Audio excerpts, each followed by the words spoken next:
mulighed for at tweete nogle spørgsmål. Og det er på hashtag Academy 2014. Og vi kan jo prøve at skrive det ned, og hvis I har en Twitter-profil, så gør det. Og så tager vi dem løbende, men som sagt, så må jeg også godt stikke poten i vejret. Og til den her spændende begivenhed, vi skal i gang med nu, så har vi fået Clemen Kjærsgaard til at være vores ordstyrer eller facilitator. Og han tog sig afsted som 16-årig og blev optaget på United World College i Hongkong. Og efterfølgende på Universitetet i Oxford, hvor han har læst filosofi, politik og økonomi. I 2002 grundlagde han tidsskriftet Ræson, som han stadig udgiver. Og siden 2003 har han været studievært på DR på 12 tv-programserier, blandt andet Clemen Direkte og Debatten. Og jeg vil gerne have lov til at sige værsgo og tage godt imod. Og så håber jeg, at I giver en gas. Tak for det.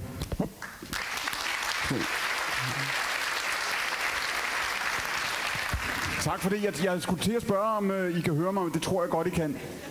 Alright. Det er for højt? For lavt? For hurtigt? For langsomt? Okay, det er godt. Lige en enkelt bemærkning eller to omkring formatet her. Vi har 1 time og 20 minutter. Det vigtigste overhovedet, der vil blive sagt i den næste time og 20 minutter, det er ikke det, der bliver sagt på scenen. Det er det, der bliver sagt nede hos jer.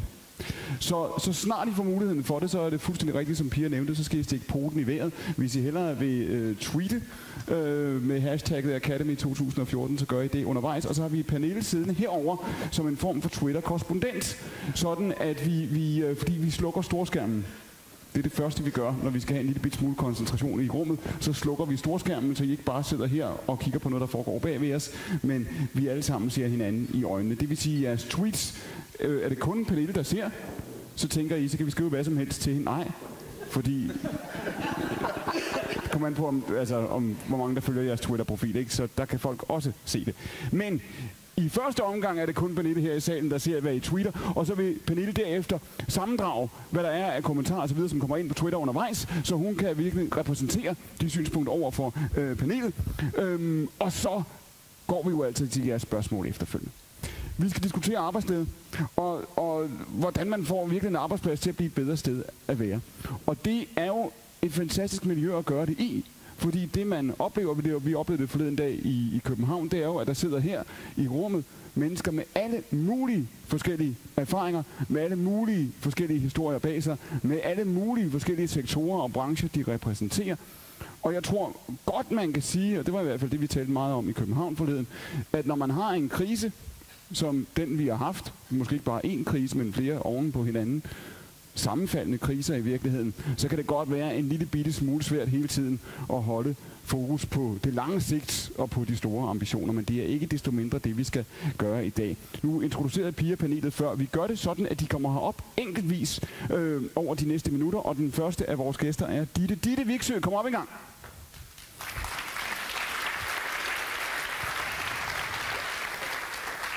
Og så fortæl os en gang, nu nævnte Pia jo før, at du arbejder med det her. Man kan virkelig ringe til dig, hvis man siger, at der mangler noget arbejdsglæde, så kommer du ud, og hvad er det så i grunden, du fortæller folk? Jamen, så fortæller jeg dem jo, at det er vigtigt at fastholde en god arbejdsplads, også i krisetider. Jeg fortæller dem, at tillid er altafgørende for at skabe en god arbejdsplads. Jeg fortæller dem også, at en god arbejdsplads faktisk også er en god forretning. Og så siger de, Ditte, tak fordi du kom, nu tager du hjem, og så siger lederne derefter til medarbejderne, nu har I fået noget arbejdsglæde, kan I så komme tilbage til? Nej, fordi sådan hænger det jo ikke helt sammen. Fordi det er jo i min optik et ledelsesansvar at skabe rammerne for den gode arbejdsplads. Men det er jo medarbejdernes ansvar at være med til at fylde de rammer ud, så man i fællesskab skal skabe en arbejdsplads, hvor medarbejderne ser frem til at komme på arbejde. Fordi jeg har faktisk det ved jeg ikke, om jeg deler med jer, men jeg har en tro på, at medarbejdere, der går på arbejde om morgenen og synes, det er rart at være der, som føler sig involveret, som føler sig respekteret, at de faktisk også skaber bedre resultater. Så på den måde ser jeg jo den gode arbejdsplads som en win-win-situation, både for medarbejderne, for arbejdspladsen og også for samfundet, fordi der jo faktisk også er nogle økonomiske fordele ved at skabe en god arbejdsplads. Det vender vi tilbage til, men jeg tænker på, de mennesker, der ringer til dig, Ditte, det er jo dem, der har truffet en beslutning. Nu siger du, det er ledelsesansvar og skabe rammerne for en godt arbejdsmiljø. De har truffet en beslutning. De vil allerede have produktet, ellers ringer de ikke til dig. De virksomheder, der ikke ringer til dig. Ja, det er synd for dem. Det er synd for dem. Hvad vil du fortælle? Hvad holder dem tilbage, tror du? Ja, men jeg tror, der er alt for mange, der har lidt... Enten har man lidt den her tanke om, det der med den gode arbejdsplads, det er sådan lidt for abstrakt, og det er sådan lidt for... Det er ikke rigtig noget for os, og måske er vi en god arbejdsplads, men hvis vi har nogle udfordringer, så taler vi jo om det. Det er sådan lidt den oplevelse, vi har. Samtidig er der jo også nogle af de her arbejdspladser, som bare overhovedet ikke har forstået vigtigheden af at skabe nogle relationer på arbejdspladsen, som gør, at alle har mulighed for at bruge deres potentiale, og at alle har mulighed for at bidrage til, at virksomheden bliver en succes. Og det er klart, at dem vil jeg jo rigtig, rigtig gerne have fat i, fordi jeg tror, der er et stort potentiale på rigtig mange danske arbejdspladser i forhold til virkelig at få de der skjulte kræfter sluppet løs. De skjulte kræfter, som medarbejderne besidder i forhold til at skabe resultaterne. Hvad hedder det? Og så lad mig høre engang, er der nogen... Hvad karakteriserer Danmark på det her felt? Hvad karakteriserer når man sammenligner ud? Ja. Altså, fordi man kan jo høre, hver gang man er i sammenhæng, hvor der er erhvervsfolk fra forskellige nationale rammer, så viser det sig jo, at man har forskellige måder at gøre tingene på. Selvom man også læser de samme managementbøger undervejs, så er der alligevel national forskel. Hvad kendetegner Danmark? Jamen altså først og fremmest vil jeg da sige, at vi har faktisk rigtig mange gode arbejdspladser i Danmark. I Great Place to Work, der kårer vi Danmarks bedste arbejdspladser og også Europas bedste arbejdspladser. Og den liste, der blev offentliggjort i juni i år, der var faktisk 21 af de 100 bedste arbejdspladser i Europa, som var danske. Så der er faktisk der er håb for os, og vi er rigtig, rigtig stærke på det her felt. Og det, der kendetegner de her arbejdspladser, det er jo den lave magtstruktur, det er den her lyst til at engagere og involvere medarbejderne. Det er nærværet mellem ledelse og medarbejdere, som gør, at medarbejderne også ser frem til at komme på arbejde om morgenen. Så det er nogle af de ting, den der lave eller korte distance, der er mellem medarbejdere og ledelse, det er noget af det, som vi især kan se kendetegner de bedste danske arbejdspladser i forhold til andre europæiske. Alright, Carsten Tønners, kom op en gang. Carsten?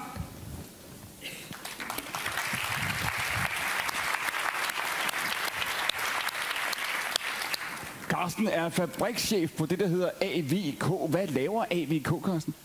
Vi laver ventiler. Ja. Så det er sådan en lidt stor smedebæks. En stor smedebæks. Hvor stor er den? Ja, AVK International, det er 250 mennesker, og koncernmæssigt er vi lidt over 3.000. Men I kalder det stadigvæk en biks? Det gør jeg ud fra den mentalitet, der er på fabriksgulvet. På et eller andet tidspunkt på vejen op sådan til Mærsk-størrelse, der holder man op med at kalde det en biks. Ja. Det er ikke så ofte, man hører Niels Smedegaard sige, biksen går. Nå. Og du siger, I laver ventiler. Hvor meget sælger I til Danmark? Hvor meget sælger I til det internationale marked? Omkring 15% til Danmark, og resten, det er noget, der bliver eksporteret. Alright. Hvor længe har det været sådan? Ja, det har nok været de sidste 15-20 år, vil jeg tro. Okay, så man kan sige, for langt overvejende den største del af jeres omsætning, der er I en global virksomhed? Ja, og mange af fabrikkerne i dag er jo ude omkring i verden.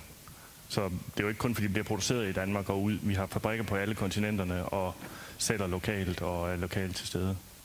Og hvor nu siger du, altså, hvor globalt er det? Hvordan er I spredt? Hvordan er sådan den geografiske fordeling på det marked, I har? Jamen altså, AVK International, vi sælger primært til kontinentaleuropa. Men vi har nogle produkter, som kun bliver lavet ved os, som bliver solgt globalt. Til Kina, til Rusland, til Brasilien, til Sydafrika osv.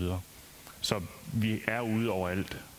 Nu siger de det før. Det, der kendetegner en dansk arbejdsplads, fordi I konkurrerer jo mod udenlandske arbejdspladser, udenlandske måder at gøre tingene på alle de markeder, du lige har nævnt. Dels fordi I har afdelinger selv, og så selvfølgelig på grund af de udenlandske konkurrenter, som I er op imod. Nu siger de det. Det, der kendetegner dansk arbejdsplads, og det svarer jo meget godt til det billede, vi har, det er at sige, når man kan tale sammen, der er en kort afstand, der er et fladt hierarki osv. Hvad er bagsiden ved det, Carsten? Hvad er bagsiden ved den danske måde at gøre tingene på? Jeg synes jo, vi mangler nogle gange det, og netop som vi skal snakke om performance også i dag, vi mangler lidt den der med at turde måle på tingene. Vi snakker om tingene i Danmark. Vi måler ikke på dem på samme måde. Det er lidt et fyord. Der er sådan gået lidt socialdemokrat i det rundt omkring. Ja.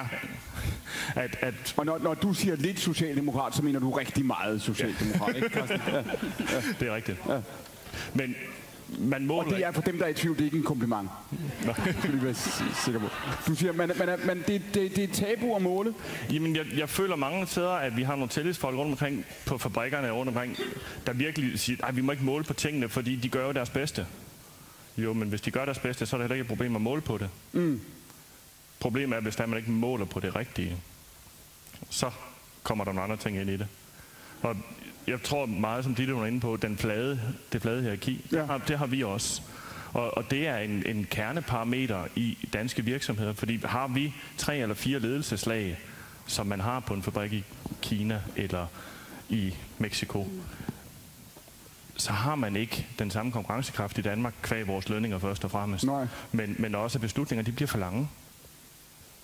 Vi skal kunne være, bruger et fint ord, agile. Vi skal være hurtige til at agere. Så du ser ikke nogen modsætning mellem det at gå ind og måle og faktisk sige, at vi har nogle fordringer, vi vil gerne vide, hvor meget vi performer, vi skal kunne se, om vi kan gøre det. Du ser ikke nogen modsætning mellem de styringsværktøjer, så det er faktum, at man har et fladt hierarki. Nej, man skal bare sørge for at få det ud og få folk med, og så skal man sørge for, at det, der bliver målt på, det er noget, som er nærværende for de medarbejdere, der bliver målt, og de selv har indflydelse på det. Det værste, man kan gøre, føler jeg i hvert fald som leder, det er at gå ud og sige, nu måler jeg dig på det og det og det og det. Ja. Men hvis man går ud i stedet for at sige, vi bliver målt på det her, hvordan kan du spille med i forhold til det? Så får man et sammenspil, der gør, at medarbejderne har indflydelse på de mål, som vedkommende bliver målt på. Men har du i grunden brug for det? Fordi nogen vil måske sige, at man ved det godt. Altså, hvis man er leder et eller andet sted, så ved man sgu i grunden godt, hvem der er rigtig god og hurtig og først ude af boksen, og hvem der hænger lidt tilbage, og hvem der kan finde på at snyde lidt og gå lidt tidligt, eller komme tidligt. Man kender godt sine medarbejdere. Man behøver faktisk ikke, skal vi sige, objektivt gå ud og måle på noget, fordi man kan se på resultaterne, og så kan man have sin egen forståelse af, hvem der gør det godt, og hvem der gør det mindre godt. Er det ikke rigtigt? Jo, det kan sagtens være rigtigt, og det er også den holdning, jeg er blevet mødt med, da jeg startede på AVK til at starte med, hvor man sagde, jamen vi ved jo godt, hvordan tingene er. Ja. Men vi har så kunne vise, at vi faktisk har et skift både i kundemix og produktmix, der gør, at vi måske ikke helt ved, hvad er det, vi tjener penge på, hvad er det, vi ikke tjener penge på. Det er jo ikke nødvendigvis kun, man skal måle på performancen på medarbejderne. Det er jo på hele pakken, vi skal ind og måle på det. Hvor vi skal ind og sige, hvad er det for nogle produkter, vi tjener penge på? Hvad er det for nogle produkter, vi måske ikke tjener så mange penge på, men som vi tror, vi tjener penge på, fordi vi ikke måler? Så du siger, det er ikke kun et spørgsmål om i virkeligheden at gå ind og i forhold til den enkelte medarbejder sige, gør du det godt eller gør du det skidt. Det handler også om, at der kan være, når man er en virksomhed som jeg med en række forskellige produkter, så tænker jeg mig, at det du siger er, der er områder, hvor man måske ikke har fuldt overblik eller fuld føling med, hvordan afsætningen i grunden går. Ja, og også fordi, at processerne ændrer sig igennem perioder. Selvom man måske har produceret det samme produkt, så kan der jo komme nye ting på markedet, der gør, at man kunne lave det på en smartere måde eller billigere. Eller medarbejderne kan komme med nogle forbedringsforslag, der gør, at man jo rent faktisk begynder at lave mere på den samme tid. Ditte, hvad vil du sige til den der tillidsmand, som Carsten nævner før, når Carsten kommer og siger, nu skal vi måle på sådan og sådan, så siger tillidsmanden, de gør det så godt de kan. Men det er der ikke i tvivl om, at de gør.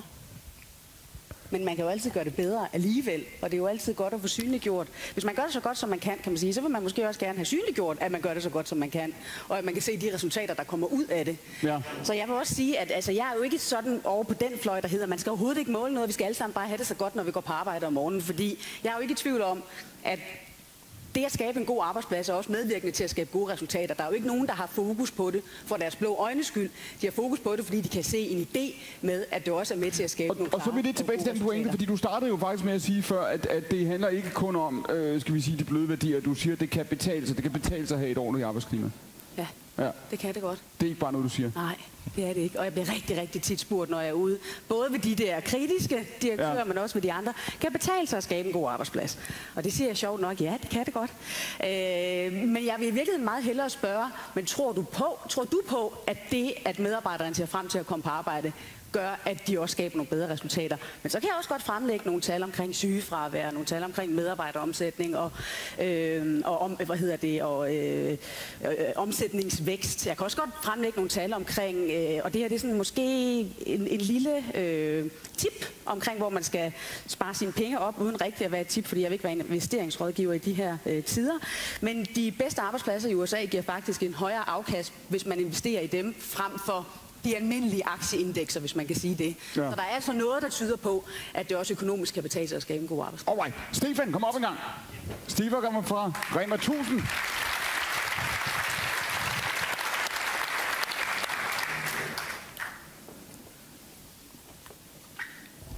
Hvornår ved du, om en medarbejder, du møder for første gang, er en virkelig god medarbejder? For mig handler det meget om medarbejders holdning til det at gå ind i en virksomhed. Om den er på plads, eller den ikke er på plads. Jeg tror egentlig, det aller vigtigste, når jeg rekrutterer medarbejdere, det er, at de har nogle holdninger og et værdisæt, som afspejles i Rema 1000's værdisæt. Alt andet, det kan jeg lære dem. Altså, det er jo ikke en svær branche at være i, den jeg er i. Vi er ikke dybt akademiske. Det er godt håndværk. Det er masser af flid. Og så kræver det en hel del lyst og den rigtige indstilling til at ville yde noget for at kunne opnå nogle resultater. Så du siger, hvis indstillingen er der, så kan man lære resten. Kan man lære indstillingen? Det er svært. Fordi så skal jeg jo ind og rode meget dybt i folks følelser og værdisæt og måde at tænke på og måde at være på. Jeg tror godt, de kan lære at tage en kopi af værdisættet og inkorporere det i dem sig selv. Men hvis ikke de har lyst til at leve efter den måde, som der er i den virksomhed, jeg er i, så vil det være svært for dem at blive der i lang tid. Hvornår har du taget fejl? Hvornår har du ansat en, hvor du har tænkt, det her det kommer til at gå godt, og så har du må konstatere, nej, jeg har taget fejl? Jamen, det gør jeg da tit. Det er da helt sikkert. Fordi det er jo nok noget af det aller sværeste at afdække ved andre mennesker. Det er i virkeligheden, hvor ligger deres værdier, hvor ligger deres holdninger. Og det er jo det, jeg øver mig i hver evig eneste dag, det er at få kigget indvendigt i folk og se, hvordan hænger de sammen inde i.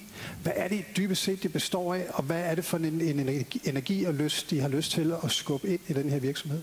Da du startede med det her arbejde, da du startede med HR på den her måde, ville du have svaret på spørgsmålet på den samme måde? Vil du også dengang have sagt, om indstillingen er faktisk altafgørende? Det tror jeg nok, men på et lidt løsere grundlag, fordi jeg vidste ikke så meget om det, som jeg gør nu. Altså, da jeg begyndte på det her for 10 år siden i Rema 1000, der tænkte jeg måske også meget på performance, og virksomheden var måske også et sted, hvor der var fokus på, at det, der skulle skabes, det var noget bundlinje, det var noget drift, det var noget toplinje, og det var noget markedsandel, for at vi kunne slå igennem med det koncept, som vi har slået igennem med. Ja. Så der gik jeg måske mere efter nogle mennesker, som var resultatorienterede, og som ikke var så værdibaserede, som det kræves at være i virksomheden i dag. Og det er klart, at det har jo taget generationsskifte, og jeg har også været nødt til at skille mig af med nogle af de medarbejdere, som er blevet taget forkert ind. Det er jo ikke deres skyld, at jeg har rekrutteret dem. Var det en fejl? Altså du siger jo, at man gik efter noget bestemt, man havde et andet fokus på performance. Du har en anden balance i det i dag. Men var det en fejl, eller reflekterede det, at virksomheden var et sted, og i dag er virksomheden et andet sted, og derfor skal der nogle andre medarbejdere på? På det tidspunkt var det ikke en fejl. På det tidspunkt, hvor de mennesker, som passede til virksomhedens udviklingstrin, de blev rekrutteret, der var det helt klart ikke en fejl. Og jeg vil sige, jeg har været meget large med at give snor, sådan at der har været tålmodighed med, at de mennesker, som er kommet ind i virksomheden på det tidspunkt, har kunnet udvikle sig i takt med virksomheden. Men nogen har måske på det tidspunkt, hvor de kom ind, udlevet deres fulde potentiale lige nøjagtigt der. Og de egner sig ikke til virksomheden i dag. Og det er fair nok. De bliver aldrig lykkelige der. Carsten, køber du analysen af at sige, når man indstilling, i hvert fald i det her, nu starter du med at sige, at der er nogle særlige krav, der gør sig igen her. Vil du købe det, Carsten, og sige, når indstillingen, det er alt eller næsten alt?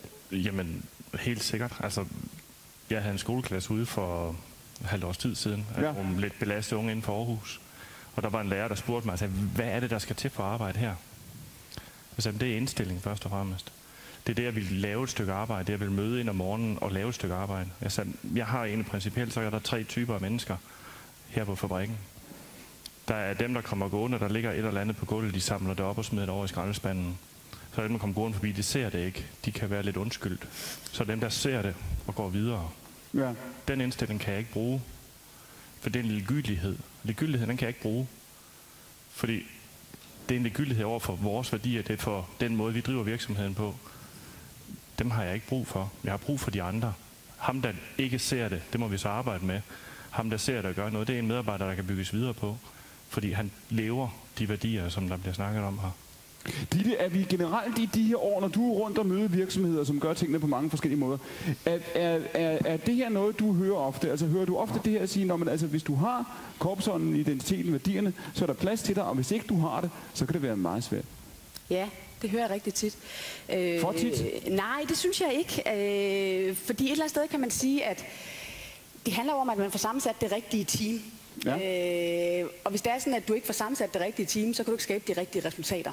Og derfor der bliver du nødt til at have ekstremt fokus på, at du får ansat de medarbejdere, der passer ind. Men man skal selvfølgelig passe på, at det ikke bliver sådan en rip-rap-rup-effekt, så man kun ansætter nogen, der ligner sig selv, eller dem, man allerede har. For der er også brug for mangfoldigheden på arbejdspladsen, til at skabe noget dynamik, og til at skabe noget innovation, og til at i det hele taget, at vi kommer til at anskue verden med nogle lidt andre briller nogle gange. Men altså, dynamikken og indstillingen, den skal være der. Alright, Morten kommer op en gang. Morten Jacobi Nielsen, som er Head of People Development. Det der på dansk ville hedde chef for menneskeudvikling. Ja, vildt ikke? Det er, så lyder det af noget. Hvad laver I på Dustin? Hvad vi laver på Dustin? Ja. Vi er IT-forhandlere og har primært et fokus på små og mellemstore virksomheder. Hvor gammel er virksomheden? Virksomheden blev stiftet i 1984 i Sverige, men også sidenhen blevet foretaget nogle opkøb i både Norge, Finland og Danmark. Så du står heroppe og fortæller os, at de der computer noget, det er kommet for at blive? Ja, må erkende det, ja. Det, desværre, selvom jeg ikke er selv så skarp på det. Hvor mange medarbejdere har du? Hvor mange mennesker skal du udvikle? Jeg skal udvikle 914 mennesker. Hvad nu hører vi lige Ditte sige, det er vigtigt, at man har folk fra mange forskellige baggrunde. Hvem er de? Hvilke professioner er de? Hvor mange er? Altså, hvad laver de? Hvad kommer de fra? Jamen altså, der er både konsulenter, der er lagermedarbejdere, der er primært funktionærer, og der er langt størstedel af dem et ret krævende folkefærd sælgere. Ja. Nå, hvad mener du med det? Hvordan er de krævende? Og du kan sige alting her, fordi det kommer ikke videre. Nej, okay. Jamen, det var godt, så det må I love. Men der er jo ikke nogen tvivl om, at der sidder nogle mennesker, som er vant til at håndtere vores kunder. Så holdningen kan jo godt være, når vi snakker om det her med indstilling og værdier, hvor jeg jo i princippet er ganske enig, men også må erkende, at det er svært at leve efter. Fordi vi har nogle folk, som skal ud og præstere hver dag, som skal ud og præstere over for kunderne, og som i realiteten måske har en holdning i forhold til nogle af de andre, som sidder i virksomheden og står for en supporterende del, jamen at det er mig, der tjener din løn. Ja. Og den har vi hørt før. Så de er nogle divaer? For nogens vedkommende, ja. Og derfor så, når der bliver snakket om indstilling lige her før, så igen, jeg er enig. Men jeg tror også, det er rigtig, rigtig vigtigt, at vi, når vi siger til folk, at de skal komme med en ret indstilling, for det kan jeg love for, det siger vi til de her sælgere i særdeleshed. Ja. Vi vil jo gerne have nogen, der præsterer og gerne vil selv også fremhæve sig selv og skabe resultaterne. Men vi bliver også nødt til at have en eller anden form for definition af, hvad er det så for en indstilling, vi ønsker. Og det er der, hvor jeg synes, at værdierne de kommer ind. Og hvor vi bliver nødt til at... Fordi det er ikke nok i realiteten at sige, at du skal have den rette indstilling, fordi så sidder den enkelte og tænker, hvad fanden er den rette indstilling? Og det er måske der, hvis ikke er klar nok i definitionen af, hvad den rette indstilling er, så kan vi godt få en tendens til, at der er nogen, der løber i en ene retning, og andre, der løber i en anden retning. Men jeg vil gerne lige holde fast på den der med sælgerne, fordi nu hørte vi Carsten sige før, at dem, der går forbi papiret uden at samle det op, fordi de går i deres egne tanker, de kan være lidt undskyldt. Mm-hmm. Det, der gør en god sælger, er det virkelig også det, du siger, det, der gør en god sælger, det kan også være lidt den holdning, at vedkommende er så fokuseret og så optaget, kan man sige, af sit eget projekt, og så sikker på sine egne evner, at der er ting vedkommende, hun ikke ser omkring sig. Ja, men det mener jeg sådan set kan gøre sig gældende for rigtig mange faggrupper, uanset om det er sælger eller det er en, der sidder i en back-office-funktion. Men jeg tror, man er mere opdraget med i en back-office-funktion, at man skal huske at tænke på helheden. Så ja, der er nok en forventning til, at sælgeren har en høj grad af individualisme, og der er jo også den måde, vi ofte måler dem på. Vi belønner dem jo rent faktisk for. Jeg kan huske, der var en kollega, der sagde til mig på et tidspunkt, her i virksomheden, der er det sgu lidt sådan, at hvis man præsterer, så kan man i realiteten gå over og skide i hjørnet, og så er der en, der kommer og samler op. Det tror jeg er farligt, og det er en af de ting, som jeg gerne vil være med til at prøve at ændre på, og som jeg synes, vi har. Der skal ikke være nogen, der samler op? Nej, lige præcis. Det lyder så. Ja. En kæmpe lortebunke, ja. Hvad er forskellen på, nu siger du, det er 84 virksomheden grunder. Hvordan er det anderledes som arbejdsplads i dag, i forhold til, hvor den var for som 5 år siden? Hvad forandrer sig? Hvor kan du se, at I flytter jer? Jamen, vi flytter os faktisk i høj grad på det her med, vi går ud og siger one company, one culture, one set of values. Det er ikke bare noget, vi siger, fordi så bliver det bare sådan noget marketing. Nu skal jeg passe på, ikke? Du har lagt ud med sælgerne, og nu har du lagt ud med marketingfolkene, og så... Ja. Men jeg synes, HR-ledere er rigtig dygtige. Ja. Så, og du siger, det bliver ikke bare... Hvad gør du det så for at sørge for, at det fungerer? Jamen, der hvor vi kommer fra, det er i høj grad siloer. Ja. Og det er familieejede virksomheder, hvor man har haft en høj grad identitet, men man har ikke været så vant til at samarbejde. Det er rigtig, rigtig godt, og man har den her oplyste enevældige konge, som sidder i toppen, og som man i realiteten venter på siger noget. Og når så den person siger noget, så løber man efter det, og så vil man så også i realiteten synes, det er godt. Ja. Det kan vi ikke leve af længere. Vi har ikke det her enevældige kongedømme. Vi er ejet af en kapitalfond, og Gud, det er penge. Så vi skal forsøge at få skabt noget inspiration. Fordi der giver Morten Albæk, der var her tidligere i dag, rigtig meget ret, at ledelsesopgaven, tror jeg ikke består så meget af at motivere, som af at inspirere. Og det er jo noget storytelling blandt andet, men forhåbentlig noget storytelling med noget bund i. Så man bliver også nødt til at kunne eksemplificere det. Hvordan gør man det? Jamen det gør man faktisk ved at tage nogle konkrete eksempler. Så det kan være at løfte den enkelte person og sige, her er faktisk en, som agerer på den måde, som vi ser er overensstemmelse med vores værdier. Om det er den person, der samler papiret op, eksempelvis. Og ikke nødvendigvis kun den, der performer på tallene, men i realiteten den, der også performer på de lidt mere bløde værdier. Carsten, hvordan undgår man, når man nu går ud og formaliserer de her værdier, siger I med os, eller I er ikke med os, og I er nødt til at have attituden? Fordi det er forudsætningen for, at vi kan komme videre sammen. Nu gør det der. Hvordan forhindrer man i at lave en organisation, som i virkeligheden overtræder det, som de efterspurgte før, nemlig at alle bliver ens? Altså, hvordan sørger man for, at der er plads til folk, der falder udenfor, som er en lille bitte smule skæve, fordi de faktisk kan bidrage med noget? Det er jo et spørgsmål om at skabe rummene, og så få de kompetencer i spil, som der så er blandt de medarbejdere. Men jeg mener stadigvæk, det er vigtigt, at der er nogle normer. Det var Morten også lidt inde på. Han kaldte det lidt andre ord, men der er nogle fælles normer, som der var et spørgsmål til dernede fra, som også er en norm i virksomheden, og dem skal man holde sig inden for. Men har du siger, at du har 250 medarbejdere. Er der ikke nogen af dem, som er komplet umulige, men som simpelthen er så brilliant dygtige til det, de gør, at du ikke kan undvære dem? Der må måske en enkelt eller to. Der træder så meget ved siden af, men altså kun i ledelsen, eller også andre steder? Ja, også andre steder. Okay. Stefan? Det er jo et meget relevant spørgsmål, ikke også? Fordi det er derfor, jeg er her, kan du sige. Men du er jo rigtig god til at få puttet ting ned i nogle kasser, så folk kan forholde sig til det. Men det er måske en meget god idé at prøve at lukke kasserne op, fordi at ting afhænger jo meget af situationer. Nu snakker vi om internationalisering og globale markeder. Altså jeg er i globalt marked i Danmark. Der er meget stor forskel på at drive en butik på Frederiksberg og så i Skagen. Ja. Og det betyder, at der er forskellige butikker hos os. Der er forskellige købmænd, der er forskellige kunder, der er forskellige medarbejdere. Det vil sige, at situationen er forskellige. Så de handlinger, der fører til succes de forskellige steder, er meget forskellige. Hvad er forskellen på Skagen og Frederiksberg? Forskellen på Skagen og Frederiksberg, det er, at folk på Frederiksberg, de kigger ikke en reklameavis, de køber bare ind det, de skal bruge. Hvis man bor i Skagen, så passer man på penge. Aha. Og det kan I se. I kan se det i folks opførsel, I kan se det i hvad de køber, I kan se det i... Ja. I høj grad. I meget, meget høj grad. Så på Frederiksberg... Og det hænger jo sammen med, hvad er det så for nogle mennesker, der skal findes til denne her virksomhed. Fordi den gode købmand i Skagen er ikke nødvendigvis en god købmand på Frederiksberg. Nej. Absolut ikke. Derfor kan de sagtens operere under det samme tankesæt og det samme værdigrundlag, men det er nogle forskellige handlinger, der skal gøres, før de får succes. Og det vil sige, at casting af de mennesker ligneragtigt til der, hvor de skal være, den skal være rigtig, rigtig meget på plads. Og det betyder, at dem, der sidder og caster, de skal altså have en ret stor indsigt i, hvad foregår der ligneragtigt her? Hvad er det for en person, der skal til? Og det kan godt være, at den person, der skal til i Skagen, det er ham, der går forbi papir. Se, Carsten, nu ligger du omvendt, kan man sige. Det du laver, altså man kunne sige i hvert fald udefra, så er I fuldstændig i den omvendte situation. En ventil er en ventil, ikke? Den skal helst kunne fungere og gå ud fra, hvad enten det fryser 25 grader udenfor, eller det er 40 grader varmt i på et globalt marked. Nu siger Stefan, der er forskel på Skagen og Frederiksberg, men du nikker, det vil sige, der I oplever også?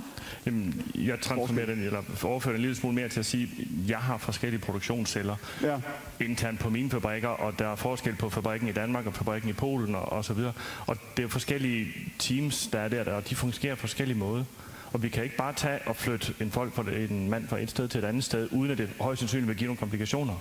Så det gælder også meget om at kende de folk, der arbejder i det givende område, og sige, hvad er det, der er brug for her? Ser du, at jeres, de enkelte dele her, fabrikkerne, begynder de at ligne hinanden mere og mere, eller mindre og mindre?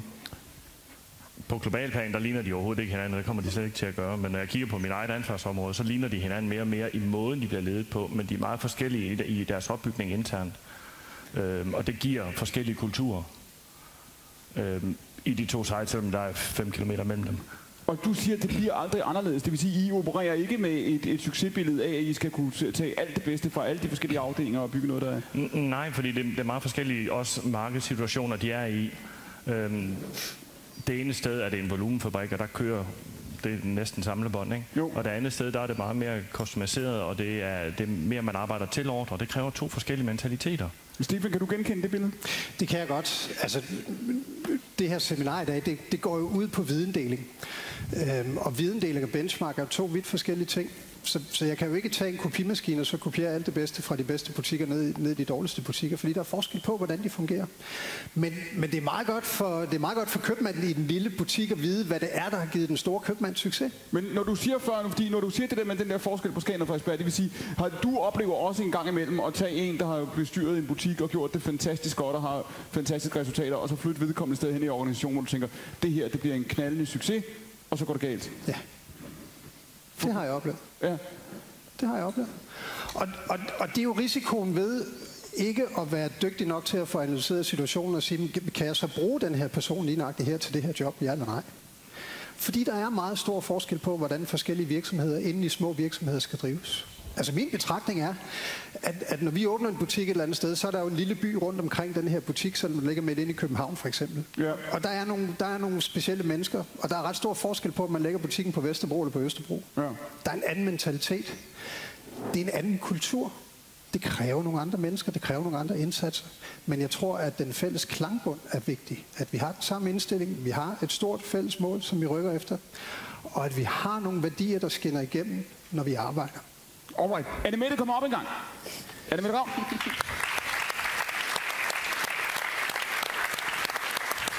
Og se, Annemette, nu vil jeg jo gerne vide, når du kommer op, nu har vi talt meget om, hvordan det ser ud fra ledelsesperspektiv, kan man sige, sådan lidt ovenfra. Vi var vant til at høre i de gode gamle dage, før finanskrisen, det er snart længe siden, der var vi jo lige blevet fortalt, at vi kunne vælge og vrage. At alle de bedste medarbejdere i alle de bedste, mest konkurrencedygtige sektorer, de kunne vælge og vrage, og arbejdsgiverne ville stå og rende efter dem og tigge dem om at komme tilbage, og man ville have juleferie hele året og flere års barselsår over. Der var ingen grænser, fordi der var mangel på kvalificeret arbejdskraft. Nå, det er måske så ikke helt situationen i dag, i hvert fald ikke alle steder. Så skal jeg spørge dig, hvordan forandrer medarbejderne sig? Altså nu har vi hørt, hvad i virkeligheden ledelsen siger, vi efterspørger et fælles værdisæt. Hvad efterspørger medarbejderne? Set i det her perspektiv. Ja. Og den. Ja. Hov, vi skal lige have Annemette på. Jeg skal have skiftet. Eller også skal der tændes. Det er også muligt. Og jeg mener mikrofonen. Alright. Vi venter på den. Yes. Så prøver vi igen. Så prøver vi igen. Kan vi høre Annemette, hvis du prøver at sige noget? Ja, hallo. Hallo. Ved du hvad, hvis du starter med at tale rigtig højt, så er jeg sikker på, at lyden kommer. Ja, jeg snakker. Hvor var den? Godt. Hvad sagde jeg? Nå, vi prøver en gang til. Yes, fra det her perspektiv. Hvad tænker du, hvad karakteriserer moderne danske medarbejdere? Hvad vil de have? Jeg vil godt lige starte med at rulle tilbage til før krisen, som du var inde på.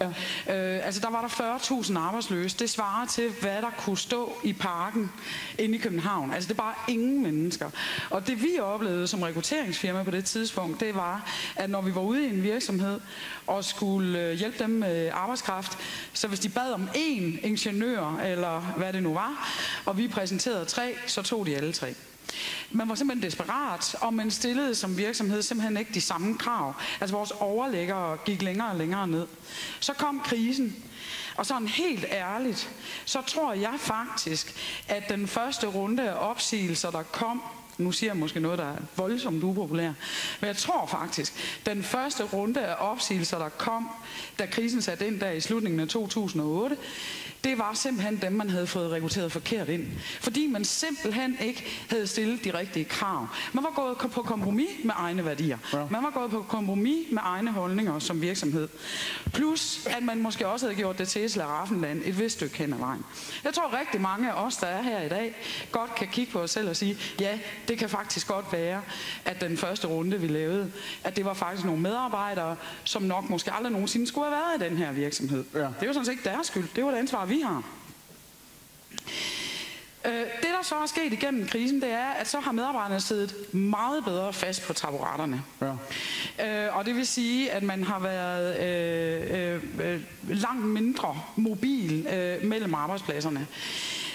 Der er også sket det, at der faktisk er kommet en større afgrund ledelse og medarbejdere imellem. Det kommer der helt naturligt, når virksomhederne er i gang med at opsige og har gjort det af flere omgange. Så der er kommet en større mistillid mellem ledelse og medarbejdere. Det vil sige, som ledelse, der har vi en opgave i nu og i øvrigt har vi også haft en opgave under hele krisen, at få oparbejdet en social kapital og en tillidskonto igen. Uanset hvor dygtig en leder man er, uanset hvor fed en tillidskonto man har fået lavet ledere og medarbejdere imellem, så forsvinder den som dug for solen, når man er ude og opsige. Men så vil man lige høre, fordi du siger virkelig, det er ikke, hvis jeg forstår dig rigtigt, det er ikke det, man går ud og opsiger folk en gang, når der er en udefra kommende grund. Det er, når man faktisk i flere på hinanden følgende omgang skal ud i at sige op. Jeg tror, alle ledere drømmer om ikke at lave salami-metoden. Alle ledere drømmer om at sige, det her gør vi én gang, og så er der ro på, og så er det fremad. Ja. Sagen var bare den med den her krise, at det var frit fald for rigtig mange virksomheder. Da vi troede, faldet var nået, så fortsatte det. Så rigtig mange virksomheder har simpelthen bare været i den situation, at man har været nødsaget til af hensyn til virksomhedens overlevelse at sige, vi må skære igen og igen. Så rigtig mange virksomheder har været ude og gøre det 2, 3, 4 og endda flere gange. Ikke med deres gode vilje. Og det gør bare, at der kommer en usikkerhed blandt medarbejderne. Der kommer en utryghed. Der kommer en manglende tillid til ledelsen. Det, man før synes, man kunne sige højt, det kan man ikke sige højt længere. Så som ledelse har vi en enorm opgave, mener jeg, i nu, at få skabt den her tillidskonto, ledelse og medarbejdere imellem igen. Fordi nu skal vi jo videre. Og det kommer vi kun ved ikke at miste vores medarbejdere. Så dem, vi har fastholdt under krisen, dem skal vi have med videre. Fordi nu vejer vi morgensol, og det gør medarbejderne derude igen. Vi har, 130.000 arbejdsløse nu. Og det er faktisk en meget lav arbejdsløshed, rent faktisk. Det er synd for dem, der er det. Det medgiver jeg, det er rigtig svært. Men det er faktisk en lav arbejdsløshed, og det vi helt konkret oplever, det er, at der er mangel på arbejdskraft i visse geografier og visse sektorer. Og det betyder, at nu skal det altså vise sig, om man under krisen som leder har manifesteret og fået skabt den sociale kapital igen. Spørgsmål, indlæg. Jeg har set, du markerer, Morten. Spørgsmål, indlæg, kommentar fra salen. Vi har 2 mikrofonpersoner, som går rundt i salen. Man markerer simpelthen ved at stikke poten i vejret, og så kommer der en mikrofon flyvende. Hvis ikke jeg kan få øje på jer, så må I lige fange en af mikrofonholderne. Og skal jeg høre, Morten, du markerede hvorfor? Jamen, det er egentlig bare et spørgsmål til Anne-Mette, fordi at, du nævner med, at vi skal skabe tilliden igen. Du er selvfølgelig fuldstændig enig, for det er rigtig vigtigt. Men så hørte vi også Morten Albæk tidligere i dag tale omkring hensynsfuldhed. Kan vi ikke godt risikere, måske som I ser det, som lidt, kan man sige, ekstern, måske også baseret på jeres egen viden fra egen virksomhed, kan man ikke risikere, at man bare kommer længere over i en situation, hvor lederne bliver mere og mere hensynsfulde og bliver mere og mere konfliktsky, hvis man virkelig sådan skal holde fast på ressourcerne? Og jeg synes, det er et knaldhamrende godt spørgsmål, og en rigtig god tanke, du har der, fordi det skal jo ikke være lederne, der løber efter medarbejderne og siger, hvad skal jeg gøre? Det skaber ikke tillid. I min optik. Jeg mener rent faktisk, at en dygtig leder, det er en leder, og det mener jeg også giver arbejdsglæde. Det er en leder, der kan finde ud af både at lave relevant anerkendelse, når man er værd at anerkende, og stille krav. Jeg mener simpelthen, det er en udbredt misforståelse, at ledere ikke skal stille krav. Jeg mener, man skal være tydelig i sine krav. Jeg mener, det er en tillidserklæring at stille krav. Hvis jeg siger til dig, Stefan, du kan da godt klare at lave 100 rekrutteringer det næste års tid. Det ved jeg ikke, om det er realistisk, men det kan du bare klare. Så er det jo faktisk en tillidserklæring. Det er en tillid til dig. Så jeg mener, at det at stille krav, det er faktisk vigtigt for at skabe tilliden.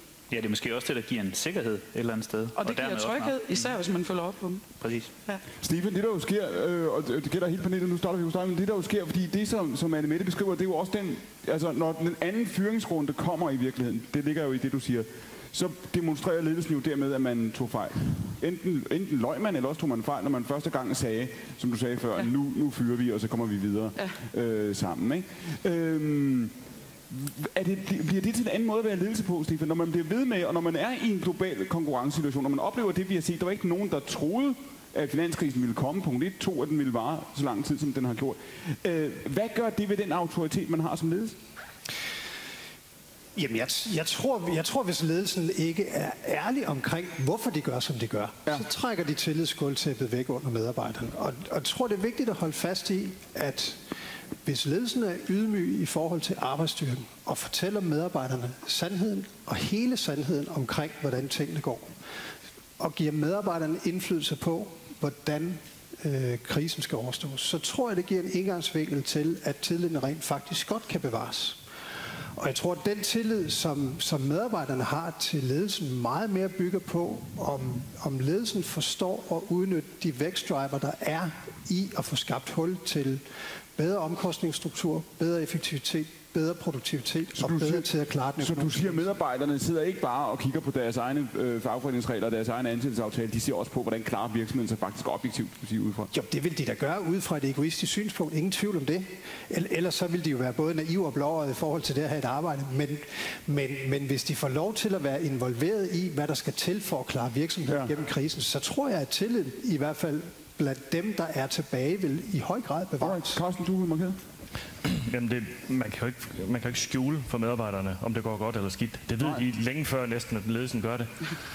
De kan se det på ordrene på, hvor meget der kommer ind, så det kommer jo ikke som nogen overraskelse, uanset hvor meget man har siddet bag lukket dør og forberedt en eller anden fyringsrunde. Men hvem ved det i grunden først, Carsten? Fordi nu sagde du jo før det der med, at man kan være i tvivl om som ledelse i virkeligheden også, hvilke dele af virksomheden går. Altså, hvor godt går det nu?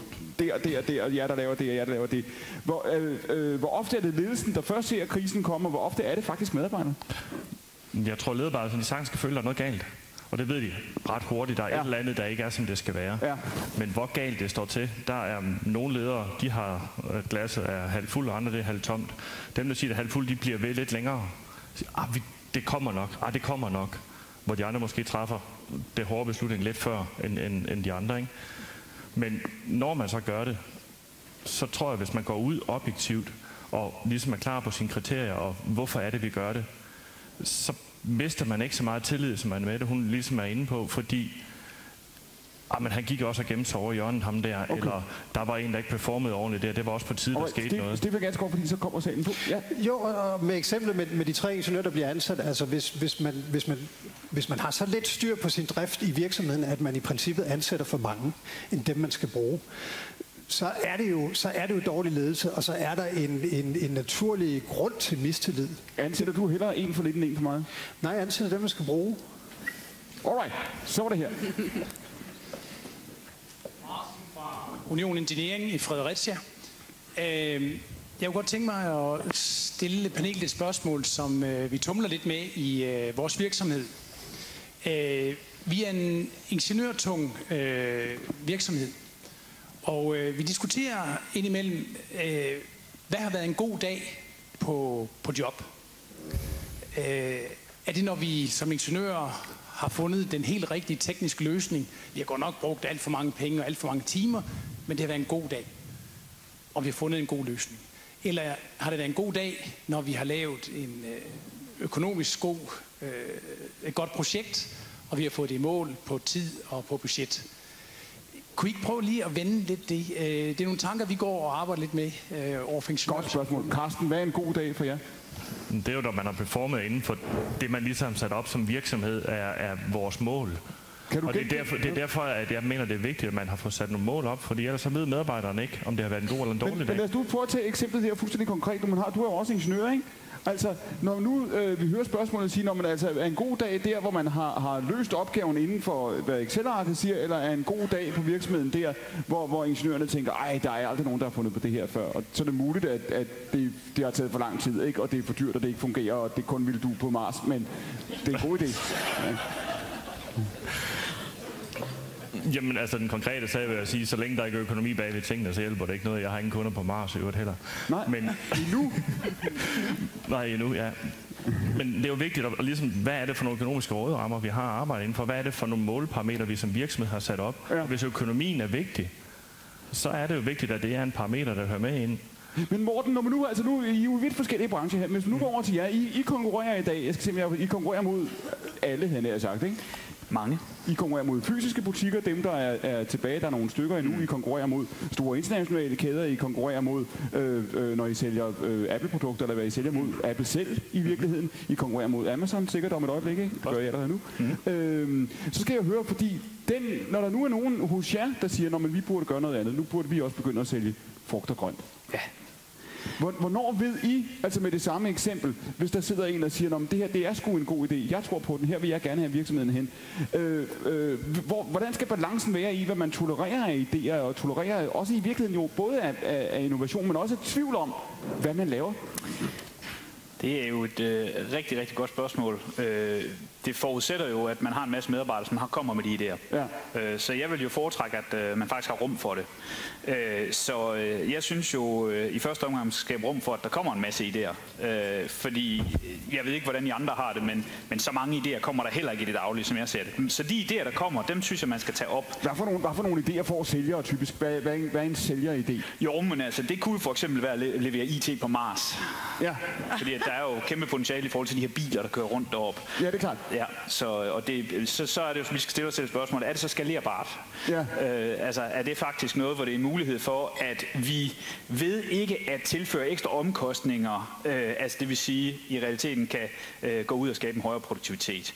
Sådan bliver det sådan lidt det bliver sådan lidt den her økonomiske vurdering af gode forslag, som ofte kommer ind over det. Og vi har ligefrem endda noget, vi kalder Nordic Offering Committee, som skal tage stilling til de her omkring 50 indkommende forslag hver måned, og så udvælger de nogle enkelte, som de så vil lave et projekt omkring. Så kommer det igennem en eller anden kompleks projektmodel, opstillet af et dygtigt finsk firma, Tito, og så finder man så sidst ud af, hvad der kommer ud i den anden ende af trakten. Men jeg synes i realiteten ikke, det er de forslag, der er de interessante. Jeg synes jo ofte, når det er, at der er nogen, der har en god idé til, hvordan er det, vi for eksempel kan implementere vores værdier, hvordan er det, vi kan forbedre vores kultur, eller hvis der er nogen, der kommer og brokker sig over, hold kæft for den ringe kaffe, vi har. Altså alle de her ting her, der synes jeg jo, at det er rigtig spændende at kunne italesætte dem, og faktisk tage imod inputen og lytte. Jeg ser det sådan, at en virksomhed, det er, at man har en strategi og budget, det er top-down, det er sgu ikke noget demokrati, beklager, selvom vi gerne vil have det til det her i Skandinavien. Det er ikke et demokrati. Der bliver stillet nogle. Det, der er afgørende, det er jo at kunne skabe noget engagement og noget evaluering, og det gør man ved at lade hver enkelt medarbejder få lov til at definere nogle mål. Ikke i form af KPI'er, fordi vi tror altid, at mål er lig med KPI'er, men i form af nogle milepæle, noget man gerne vil nå. Så kan man gøre det specifikt, målbart, attraktivt, realistisk, tidsbestemt og alt det her. Men i bund og grund, så handler det om, at hver enkelt føler, at de kan være med til at bidrage til det fælles. Arbejder I nu riser ligesom lidt af jeres konkurrencesituation op før, arbejder I på en formodning, der hedder, at virksomheden om 10 år vil være vidt forskellig fra det, den er i dag? Ja, det gør vi. Alright, jeg spreder mig så der. Næste spørgsmål. Rejs op, Inger. Skal jeg rejse mig den? Ja, det skal du. Jamen, så rejser jeg mig dog. Fordi folk, der stiller spørgsmål, de søger jo i virkeligheden opmærksomhed først og fremmest, det ved vi. Så. Og den vil jeg meget gerne have. Det er det. Så først og fremmest vil jeg bede moderatoren om at bringe os lidt tilbage til dagens emne, som hedder performancekultur versus arbejdsglæde. Fordi vi så en god slide på et tidspunkt, hvor du har balancebommen liggende med performancekultur i den ene ende og arbejdskultur i den anden ende. Og den er en god provokation til at starte en sådan debat, paneldebat, fordi at den ene modsætning til den anden, det kunne jeg i hvert fald godt tænke mig at spørge panelet om. Og så kunne jeg egentlig godt tænke mig at få en definition på arbejdsglæde. Nu hørte vi fra Morten Albæk, at det var noget omkring medindflydelse og så videre, eller en anden form for meningsdannelse hos den enkelte. Er det arbejdsglæde? Men før vi spørger panelet, skal vi spørge dig. Hvad er din definition på arbejdsglæde? Og jeg må ikke sætte mig ned, det skal lige huske. Jamen arbejdsglæde, det er Peter Drucker, amerikansk halvfilosof og økonom, sagde good culture eats strategy for breakfast. Og for mig handler alting om handling. Nu er vi også den del, vi sidder herovre, simple bilsælger, så der er sælgertankegangen igen. Det er en bilforretning, det handler om handling. Og det handler om hver enkelt handling, der bliver gjort. Og gør du handlingen, fordi at du føler, at det skal jeg, eller fordi det er jeg god til, eller gør du handlingen, fordi du synes, at det er sjovt, og det giver mig glæde? Så du siger, jeg skal lige være sikker på det, good culture eats strategy for breakfast? Ja. Sådan. Så det vil sige, du siger, at det er vigtigere, hvad det er for en kultur, hvad der foregår på gulvet, end hvad der kommer af udviklinger op fra? Så absolut. Jeg mener ikke, at det er vigtigt, at alle skal vide, hvad strategien er, og sådan er den bare. Alright, Morten, kom igen. Det som jo i realiteten er, med det er fuldstændig enig i Druckers citat i øvrigt, det er, at kultur kan du ikke kopiere. Du kan altid kopiere en strategi. Du kan altid kopiere en kundedatabase, en måde at sælge på. Det kan kopieres, men du kan ikke kopiere en kultur, noget som er unikt i din virksomhed. Så det er det, der ligger bag det, og det kan man ikke umiddelbart være helt uenig i. Jeg kan i hvert fald ikke. Stefan, nu den der med balancebom mellem arbejdsglæde på den ene side og performance på den anden. Er det grundlæggende rigtigt? Er det grundlæggende rigtigt, det var også det spørgsmål, vi startede med, ikke? Er det grundlæggende rigtigt, at vi i Danmark er for bange for at måle, vi er for bange for at tale resultater, og vi vil hellere have, at alle er glade det meste af tiden?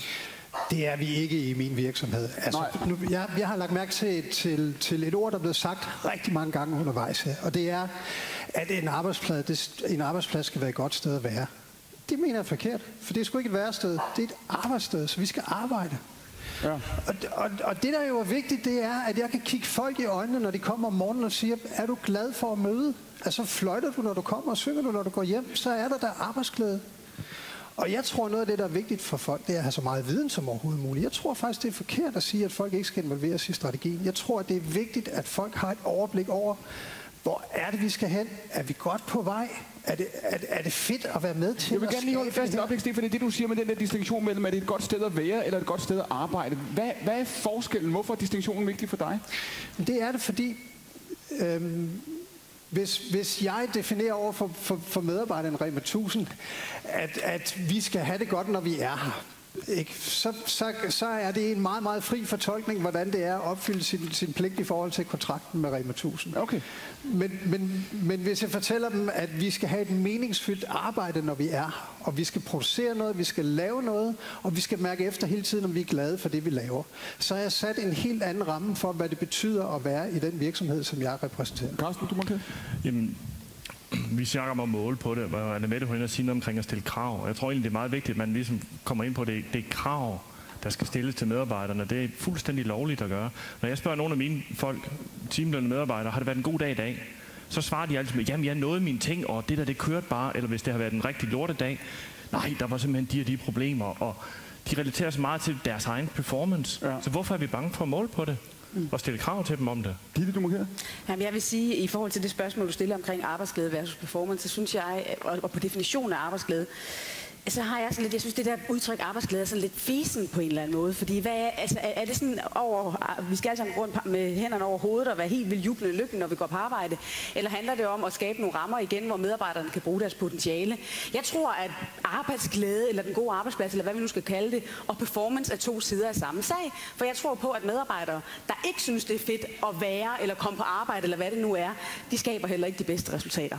Og så kan det være indstilling, det kan være alt muligt andet, men jeg tror på, at skaber du den her arbejdsplads, hvor folk rent faktisk ser frem til at komme på arbejde, så kan du også skabe nogle gode resultater. Men det at se frem til at komme på arbejde er jo ikke bare at sidde og grine og have det sjovt med sine kollegaer og være der. Det handler jo om at have klare mål, have klare forventninger, det handler om at blive involveret og alle de her forskellige ting. Du siger i virkeligheden, at modstillingen er forkert. Altså modstilling i samme øjeblik, vi har sat det op mellem arbejdsglæde på den ene side, performance på den anden, noget galt. Ja, fordi det bliver meget let det her, men så går man enten den ene vej eller den anden vej. Men jeg tror på, at man skal gå begge veje på en eller anden måde og se de to som en eller anden form for, ikke en symbiose, det er så meget, igen, fæsent udtryk måske, men i hvert fald som noget, der skal gå hånd i hånd. Alright, Anne-Mette, jeg skal høre en gang. Nu siger du før, der er en tillidskløft. Jo flere fyringsrunder, der har været, jo længere krisen var i virkeligheden, jo større er den tillidskløft blevet. Det er der i hvert fald mange, der giver udtryk for. Man skal ikke følge ret meget i den offentlige debat, før der i hvert fald er mange, der siger. Det kan så være utroligt svært at måle på, men der er i hvert fald mange, der siger, at der er en utryghed, som der ikke har været før. Det kan godt være, at arbejdsløsheden er lav. Det er i hvert fald forbløffende, at folk til synligheden sidder på deres penge og er frygtsomme i en lang række henseender. Og det har i hvert fald i et stykke tid været tilfældet. Så skal jeg høre, den ledelse, der skal ud og gøre det, altså den ledelse, der på den ene side skal ud og udstikke nogle versioner, nogle værdier, det er de tre herrer enige om, ikke? Skal ud og sige, her skal vi hen, vi ved, hvad vi er som en virksomhed. Men samtidig også skal give information, siger Stefan, ikke? Samtidig også skal involvere folk og tage dem ombord, ikke? Jævnfør hvad Albæk har sagt, ikke? Samtidig også skal, og jeg tænker, når strategierne de ryger sgu alligevel, når virkeligheden melder sig. Hvordan skal man det? Fordi det kræver jo i virkeligheden, at ledelsen halvdelen af tiden siger, vi aner ikke, hvad der sker i morgen, og hvor vi kommer hen. Vi er nødt til at være ærlige med jer. Og den anden halvdel siger, nu skal jeg høre, her er målet. Hvordan gør man begge det? Jamen, hvis der bare var en meget, meget nem opskrift på det, så tror jeg, man kunne nedlægge rigtig mange lederstillinger i virkeligheden, fordi så kørte det jo bare. Altså, jeg tror på, at en leder, uanset hvad niveau man er på, skal være god til to ting. Så det er jo meget simpelt. Men de to ting, det er på den ene side at skabe resultater. Og der er vi jo altså over i præstationskulturen, vi er over i performance, vi er over i benhårde bundlinjetal. Resultater. Med resultater, der mener jeg kroner og øre. Jeg mener også, at virksomheden gør noget ekstraordinært, at medarbejderne vokser. Jeg tror, at store organisationer skal bygges på store mennesker. Så den ene side, det er resultater. Den anden del, som jeg mener, en dygtig leder skal være god til, det er at skabe relationer. Altså at være god til at skabe relationer mellem sig selv og sine medarbejdere. Være god til at skabe relationer medarbejderne imellem. Og være god til at skabe relationer medarbejdere og sig selv ud mod sine samarbejdspartnere og omgivelser. De 2 ting tror jeg, man skal være god til. Og det vil altså sige, at man skal jo altså beherske en vis bredde som leder. Da jeg startede som leder for mange år tilbage, blev direktør i Hartmann som 31-årig faktisk, og var alt for ung og lavede rigtig mange fejl.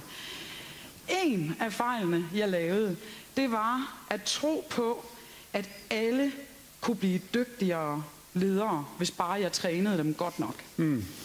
Fuldstændig naivt.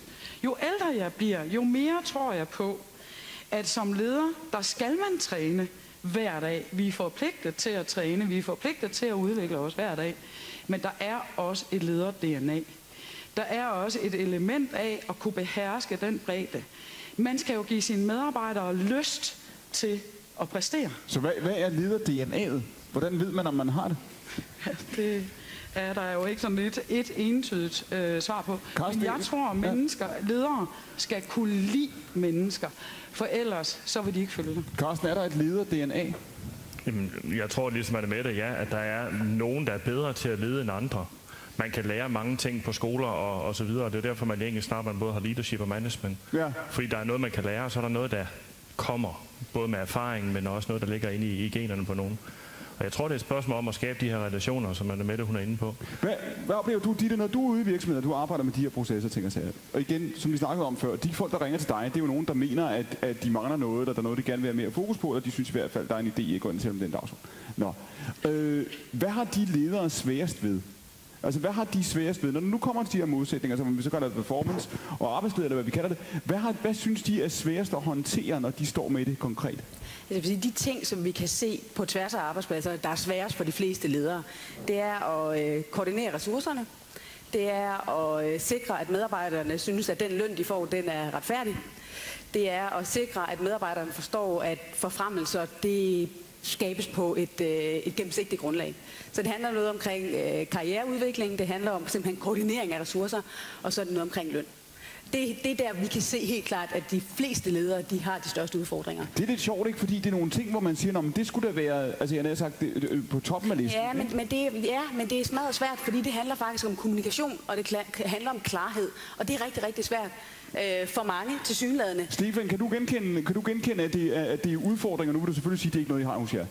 Vi har masser af udfordringer, og jeg genkender helt klart berøringsangsten. Og derfor har jeg heldigvis også et job som HR-chef. Jeg har jo rigtig travlt med at takle de her udfordringer, hvor lederne egentlig ikke rigtig slår til i forhold til medarbejderne. Men det jeg kan se, der er symptomatisk for, om mennesker fungerer godt i organisationen, det er, når en leder kan skabe tillid, kan skabe tryghed for medarbejderne, kan være med til at bygge medarbejderens selvtillid op, og kan være med til at bygge selvværd hos medarbejderne op. Nu laver jeg lige et spørgsmål i salen. I skal række hånden op, hvis I mener ja. Er danske ledere for konfliktsky? Ja eller nej? Må I se, vi skal ikke skrække jeres hænder endnu højere op fra dunkelt. Alright. Så ja, danske ledere er konfliktsky. Hvor mange mener ikke, at danske ledere er konfliktsky?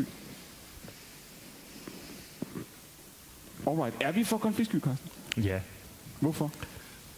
Jeg tror, der er en eller anden holdning om, at man skal være lidt flink ved de folk, man har omkring sig. Man prøver på at skabe nogle relationer. Det er ikke en illusion, du lider under, det er det, du siger. Og at man skaber nogle relationer til de medarbejdere, og når man så skal sidde over for dem, fordi man ikke prøver på at være helt reel, så kommer der skjulte dagsordner og sådan noget frem i det, som medarbejderne ikke kan tolke.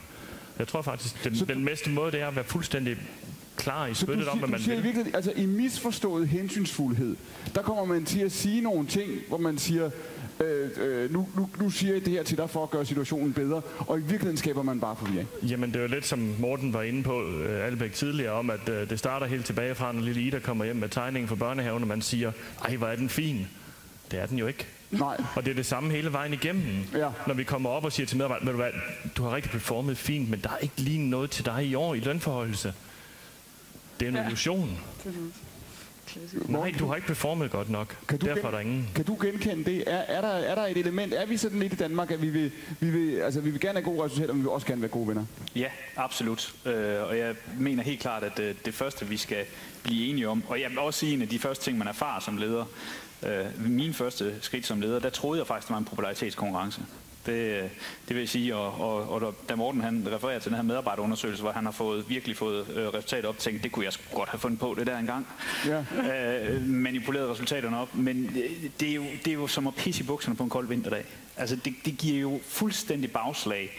Det kan godt være, at du bliver populær, men du kommer også bare til at et eller andet sted havne i løgn på løgn på løgn. Så det handler altså om, det er ikke en popularitetskonkurrence, det handler om at skabe respekt.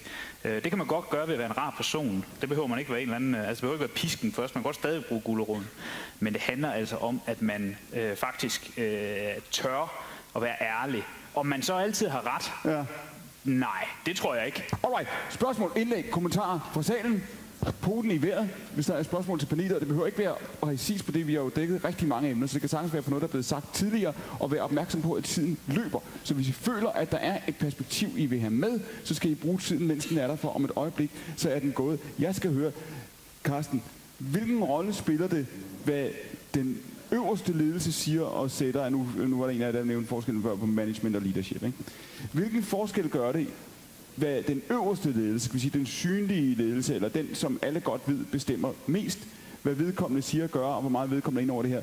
Hvor meget kan resten af ledelsen gøre på godt og ondt? Altså, hvilken rolle spiller det? Fordi det er jo meget få virksomheder, ingen af jeres, og næppe nogen af dem her i salen, der har én chef. Altså, hvilken rolle spiller det, om ledelsen siger det samme på samme tid?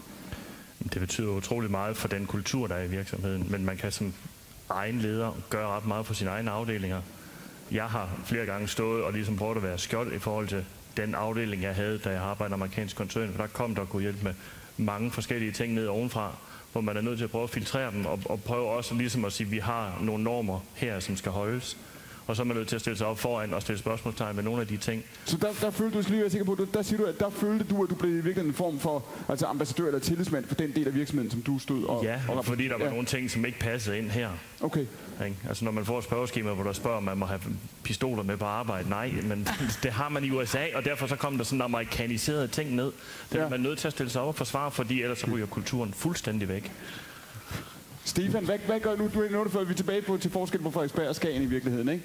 Jo. Altså, jeg siger ikke, at de tager pistoler med i Skagen, du forstår det? Det er nok mere på Frederiksberg, tror jeg. Det er nok mere på Frederiksberg, ja. Hvad hedder det? Nu det der, som Carsten siger her. Altså, når man er en virksomhed, der et eller andet sted henne opererer, også i skal vi sige, en udenlandsk kontekst, eller benchmarker mod udenlandske parametre, kan man så undgå at blive påvirket det på godt og ondt? Er det ikke bare en side af globalisering? Man kan aldrig undgå at blive påvirket. Altså, jeg vil da sige, at hvis ikke der er stemninger i en organisation, så er det koldt. Altså, og der er rigtig meget stemning altså, i min egen organisation. Altså, vi sidder 500 mennesker i et hovedkontor i et bagland, og vi kan da mærke, hvis direktøren han er sur, så er der dårlig stemning på kontoret. Sådan er det. Hvordan kan man mærke, at direktøren er sur? Så burer han sig ind og hænger sådan en sort sky over hovedet på. Ja. Det lyner lidt. Ja.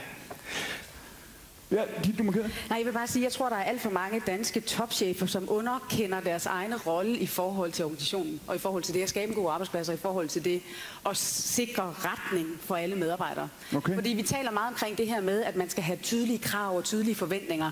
Men for at det virkelig er motiverende, så er det jo vigtigt, at du også forstår, hvordan det bidrager til virksomhedens samlede succes.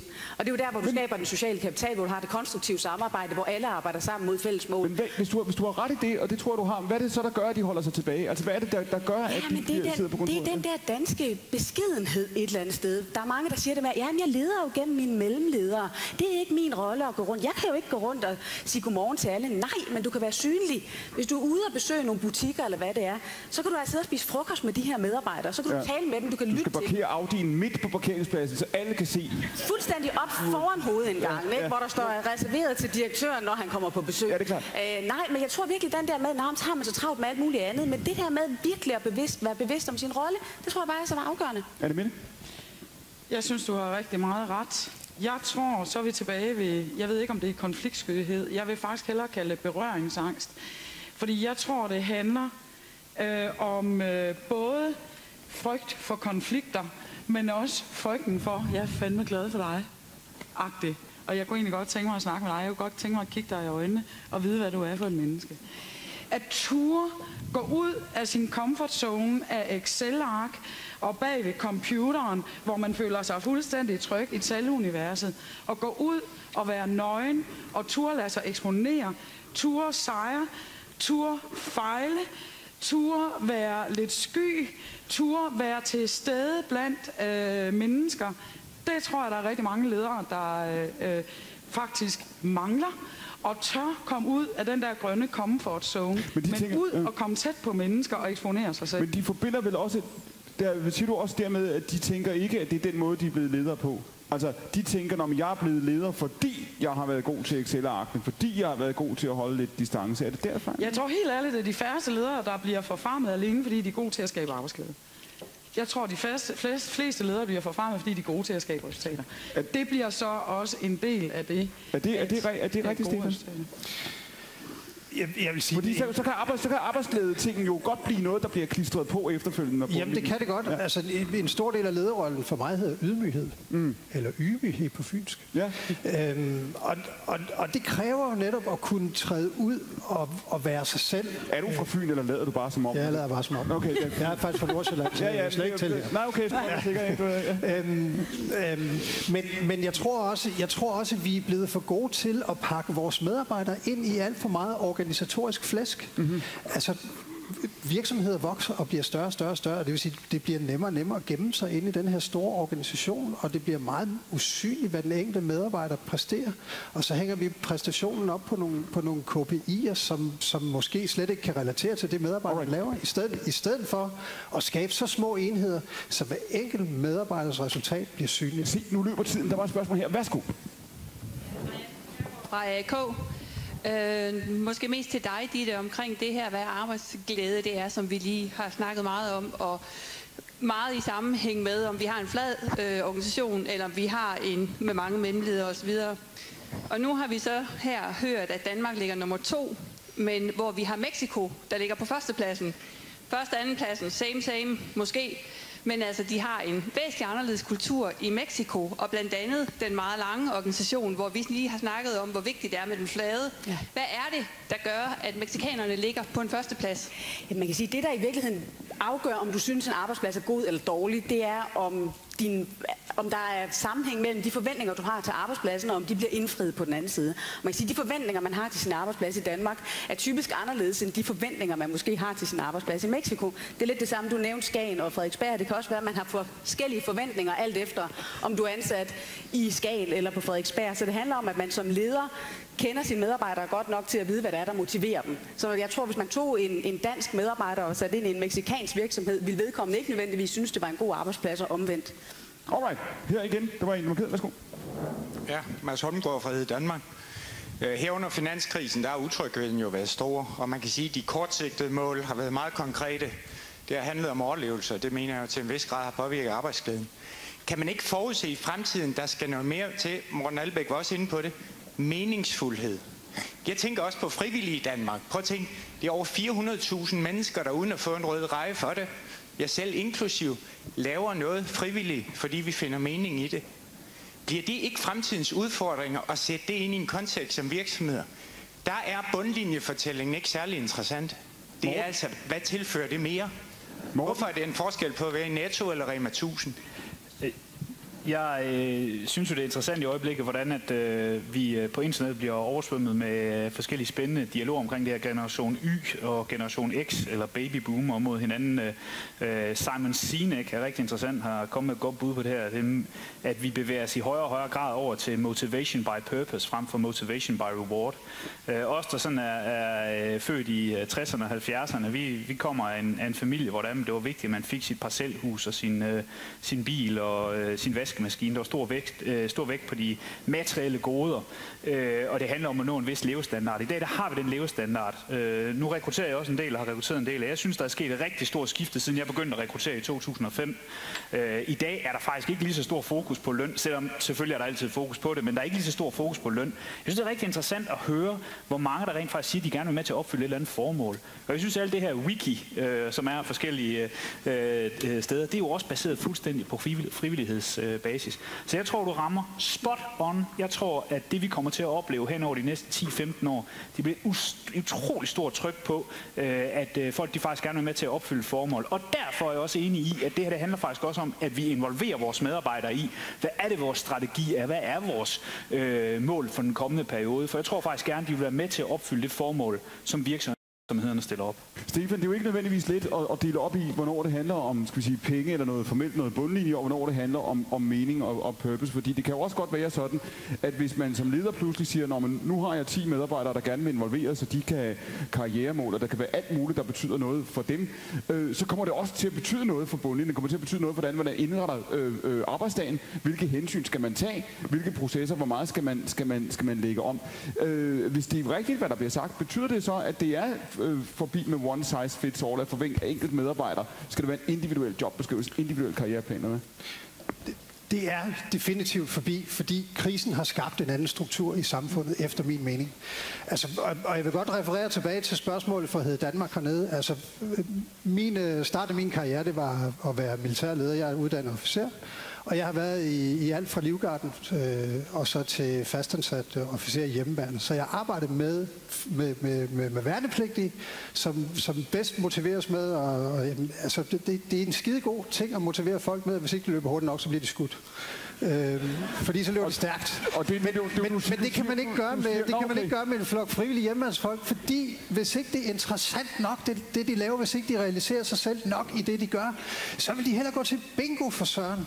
Altså det er jo, der skal noget mere til, der skal noget højere formål til. Hvor ofte savner du at kunne motivere dine medarbejdere med, som man gør i militæret? Nej. Det sker. Ja. Det sker. Men sjældnere og sjældnere, altså jeg har færre abstinenser. Ja. Jeg vil gerne lige følge op. Ja. Der er en forskel på, om man går ind til venstre hos den ene virksomhed, eller ind til højre hos den anden virksomhed. Men virksomheden er jo nødt til at synliggøre, hvad er den synlige forskel? Det skal give en mening at vælge Rema 1000 som kunde. Det skal give en mening at vælge Rema 1000 som medarbejder. Det skal give en mening at vælge Rema 1000 som købmand. Og hvis ikke jeg kan skære den forskel klart nok ud i pap ved det, vi gør, så har vi ikke gjort det godt nok. Okay. Carsten, jeg vil gerne, og nu løber tiden, så hvis der er et spørgsmål tilbage, så skal vi have dem om et sekund. Jeg skal vende tilbage, Carsten. Så faktisk, jeg tror, det var det allerførste, du sagde, hvor du sagde, vi er en smedebæks. I befinder jer jo et interessant sted, fordi I befinder jer et sted, hvor I laver et fysisk produkt. Okay? Det er højteknologisk, der er produktion, men der er også udvikling. Hvilke særlige udfordringer giver det jer at sidde der som en dansk virksomhed på et globalt marked med noget, som I rent faktisk fysisk fremstiller, men som også er meget vidensintensivt? Kan du se, at det i forhold til de her diskussioner om medarbejderinvolvering, det at finde mening i det, man laver, det at vide, hvad virksomheden skal, hvilke særlige udfordringer er der der? Jamen, det er jo en udfordring på forskellige niveauer, fordi ingeniørerne skal have en type udfordringer, og vi har altså også nogle mennesker stadigvæk i Danmark, der ikke har nogen uddannelse, der kommer for at lægge nogle hænder i et stykke arbejde og gå hjem igen. Men de mennesker bliver der også mere kamp om. Så vi er nødt til at ligesom også få vist, hvad er det her, hvad betyder det for dig at komme på arbejde, hvad betyder det for os, at du kommer på arbejde Hvor vigtigt er det for dig, kan man sige, at de to sider af virksomheden hænger sammen? Det er nødt til at hænge op hele vejen op. Nu snakker vi om strategien og budgetterne, det er noget, der kommer ned fra. De overordnede mål for virksomheden kommer også ovenfra og ned, men vi er nødt til at skabe noget involvering hele vejen ned gennem organisationen. Vi arbejder, hvor jeg er i dag, med at vi har nogle lean-tavler, hvor der kommer forbedringsforslag. De genererede 750.000 kroner i kapitaliserede forbedringer sidste år, medarbejderne på gulvet, fordi de gerne vil deres arbejdsplads, fordi de gerne vil gøre det bedre dag ud og dag ind. Men jeg tror en lille smule, som vi var lidt der sammen med Mexico, det skaber arbejdsglæde i Mexico, man har et job. Fordi jobsikkerheden betyder meget. Det har den også gjort under krisen. Og der kommer nye krav til vores ledere fremadrettet for, hvordan vi fastholder medarbejderne, fordi der kommer alle mulige andre ind. Work-life balance osv., som vi ellers snakker om. Så kravene ændrer sig til os. Men jobsikkerhed er jo stadigvæk en vigtig parameter for mange mennesker i Danmark. Alright. Markering her. Værsgo.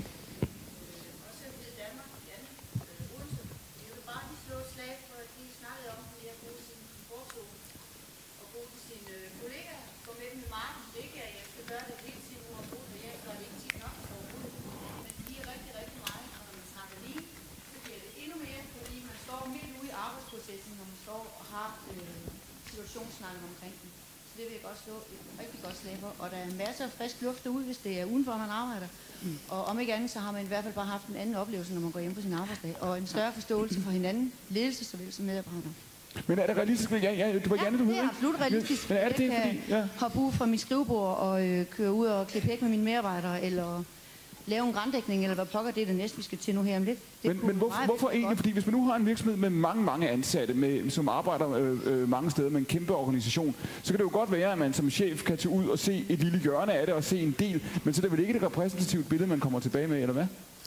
Nej, men jeg tror også, det kommer meget an på, om du kender dine processer, og du kender din produktion.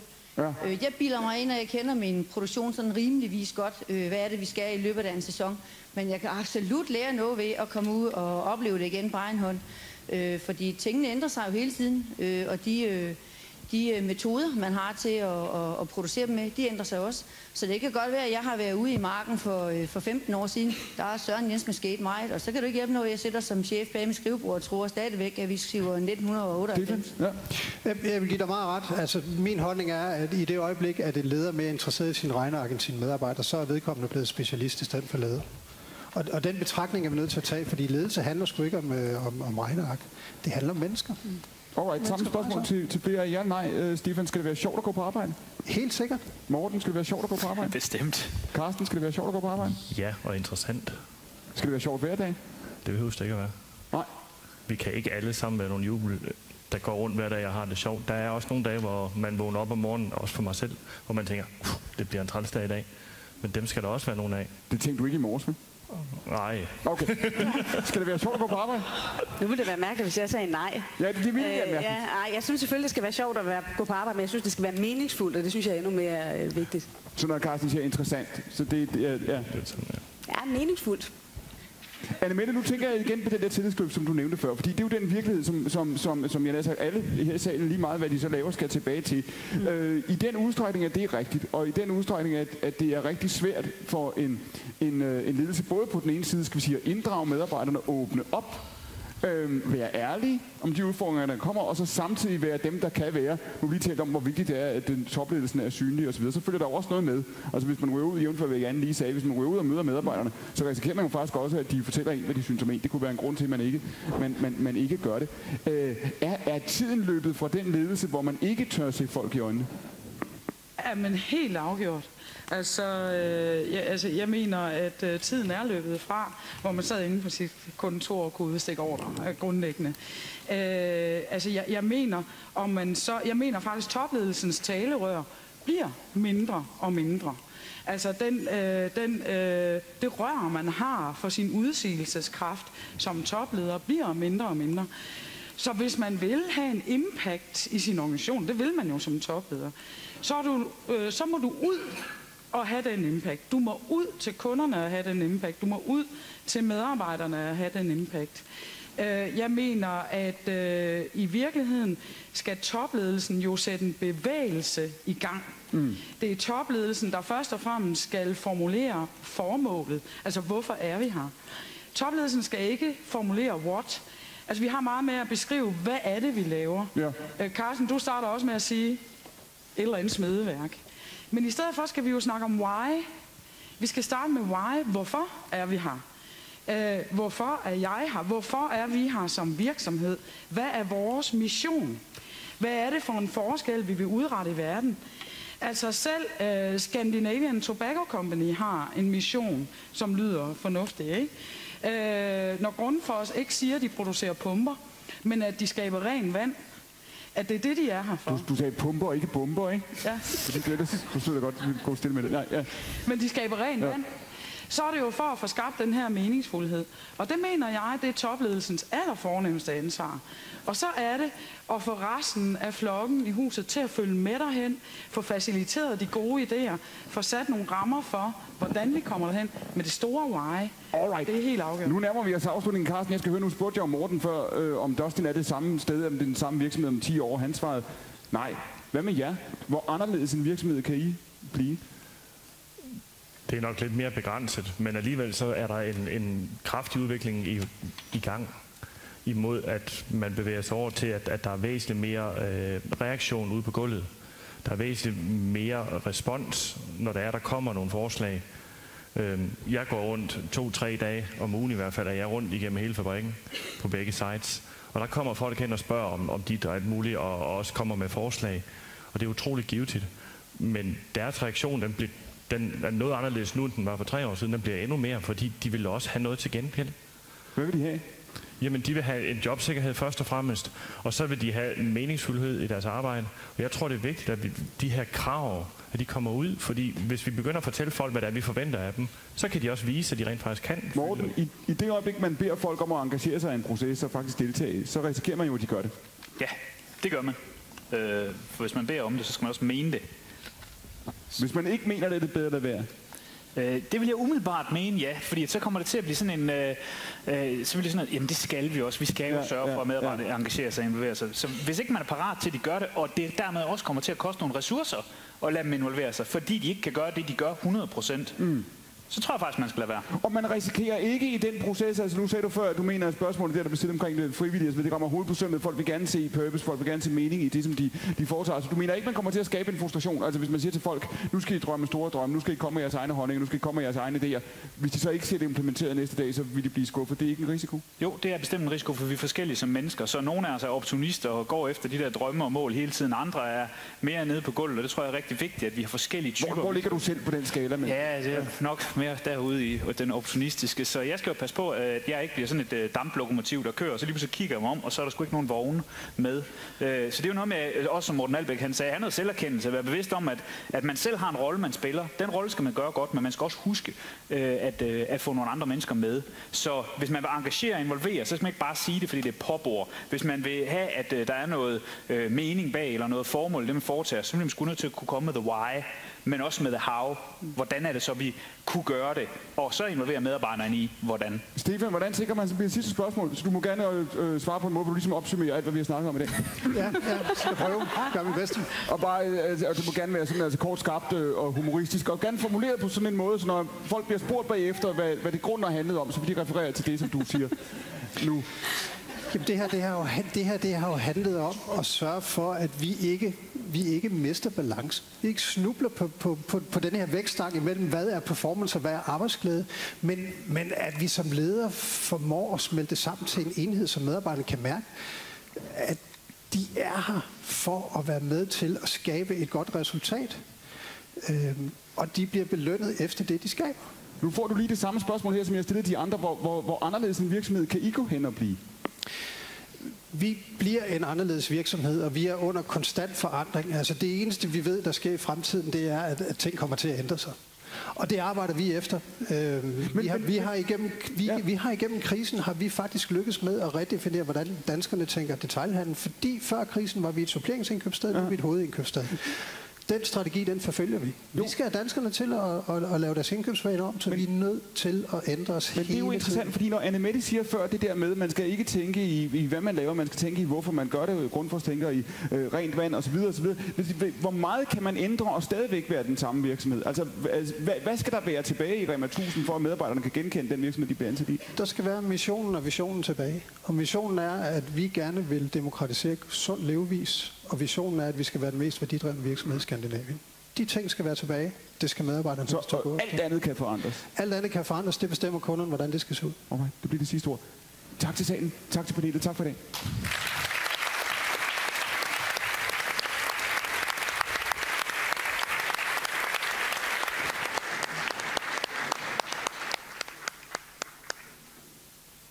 Tusind tak. Det var super godt. Jeg siger det. Er der en gave til den?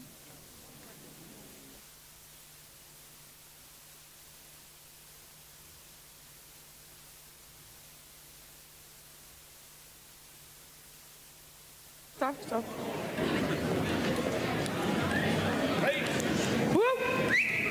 Tak. Super. Jeg skal lige bare slå en krølle, inden vi går ind og networker. Først og fremmest så vil jeg gerne sige tak til Clement. Tak fordi du har faciliteret en rigtig god debat. Og tak fordi du lod os tale ud. Den har jeg øvet mig længe på. Nej. Så vil jeg også rigtig gerne have lov at sige tak for et panel, der turer og stille sig op og være nøgne. Og fortælle om det, der er svært, og det, der er sjovt, og det, der er hårdt, og det, man er usikker på, når vi taler om den her balance mellem arbejdsglæde og præstationskultur, og hvordan de holder hinanden i hånden. Tusind tak for jeres bidrag. Det var super godt. Lad os lige give dem en ekstra hånd.